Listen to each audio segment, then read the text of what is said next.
Hey, Chris here. Beautiful Sunday morning. It's kind of mild up here in the southeast. I was going to say it again. Just kidding. We're up in the northeast. Pennsylvania to be exact. So what I'm doing today is, as you can see, sorry, I'm laying on the ground. I'll be huffing and puffing. And I got a little bit of a cold. So this truck sags. It's my 2012 Silverado. It has a fiberglass cap on it. I use it for towing, an enclosed trailer for my business. And so basically, this truck was sagging in the back, and I didn't like the look. Plus, it just, it kind of looks like a truck with a leveling kit going down the road. It's lower in the back, even though people think it's level. So I bought these Gabriel shocks. They have a extra load spring on them. I'm going to see, if this actually compensates for the extra weight, if it actually does anything, without making the ride too crappy. Since this does have a cap on it, and I keep a couple bins in the back, there should be enough weight on here that it doesn't bounce down the road. So with that being said, this is super simple installation. It took me 20 minutes, literally. Down up there, you can see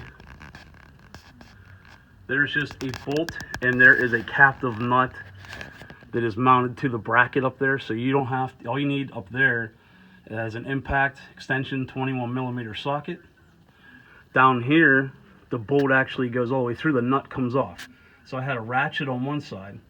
And sometimes I take it for granted that everybody knows how to replace shocks. And if you're watching this video, I apologize for that, because some people don't know how to do this stuff, and that's why they watch these videos. So, it took me 20 minutes. I don't have a lift. I do everything on the ground, which I'm happy and proud of.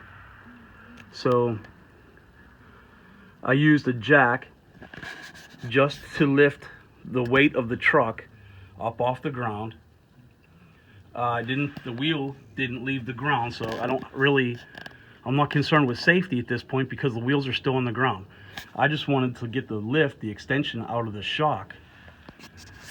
So I didn't have to push up so hard on these. I can tell you this, these shocks with these springs are way harder to compress than a regular shock. So I think it's going to do what I actually needed to do, and I'll probably do a ride quality video explaining that. So I'm just about to get the other side. I just have to put that bolt in there, compress that a little bit, get the bolt in, tighten it up, clean up the tools, and take it for a ride. So that is the end of this quick video on replacing the rear shocks in my 2012 Silverado. If anybody has any questions or comments, please leave them. Like and subscribe to this channel. We'll be doing more how-to videos like this.